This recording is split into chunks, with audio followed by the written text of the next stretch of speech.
అయ్యా రాజకీయ నాయకులారా, ఈరోజు అశోక్ గజపతి రాజు గారిని మాట్లాడిన భాష, దానికి సంబంధించిన ఈరోజు ఆయన ఎండోమెంట్ మినిస్టర్గా అంటే దేవాదాయ శాఖ మినిస్టర్గా ఉన్న మీరు అటువంటి వాక్యం ఒకసారి ఏమన్నారు తెలుసా?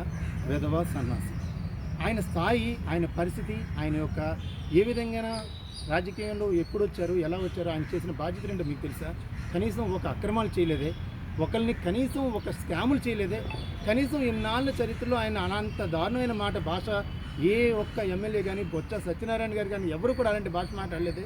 ఈరోజు విజయనగరం ఇన్ఛార్జ్ అయ్యండి మీరు అటువంటి భాష ఆయన అనటం చాలా దారుణం అండి. ఆయన ఎందుకని అనాల్సి వచ్చింది? మీరు రామతీర్థం చైర్మన్గా ఆయన ఉన్నారు, 3 గంటల వరకు ఆయన దర్శనానికి వెళ్ళారు. కనీసం ఒక గవర్నమెంట్ నుంచి ఒక అధికారి కూడా ఆయన దగ్గర నుంచి కనీసం గేట్ నుంచి లోపల చూపించలేదే. ఆయన మాట్లాడింది గవర్నమెంట్ మీ చేతిలో పెట్టుకుని, పోలీస్ డిపార్ట్మెంట్ మీ చేతిలో, ఎండోమెంట్ డిపార్ట్మెంట్ మీ చేతిలో పెట్టుకుని మీరు చేయాల్సిన కార్యక్రమాన్ని వారి మీద నెట్టి మీరు ఆయన అంత మాట అనటం బాగాలేదు.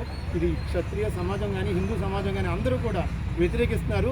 దయచేసి ఈ మాటలు వెనక్కి తీసుకుని బేషరతుగా క్షమాపణ కోరాల్సిందిగా, మర్యాదగా, పద్ధతిగా మిమ్మల్ని వేడుకుంటున్నామండి. అదేవిధంగా మరీ చెప్తున్నాం, మీకు రాబోయే రోజుల్లో ఏ చిన్న దేవాలయాల మీద ఇలాంటి ఘటనలు జరిగినా మీరు, మీ ప్రభుత్వం ఎవరైతే ఉన్నారో రాజకీయ అందరూ ఖచ్చితంగా సమాధానం చెప్పి తీరాలి. అదేవిధంగా ఇలాంటివి జరిగితే పునరావృతం అయితే మీరు చేయలేకపోతే ఎన్ఐటి సెంట్రల్ గవర్నమెంట్ ఆర్డర్తో మీరు ఆ యాక్షన్ ఎంక్వైరీ కమిటీ వేయించండి.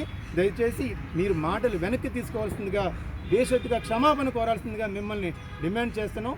ఇదే మా యొక్క మీకు అల్టిమేటం.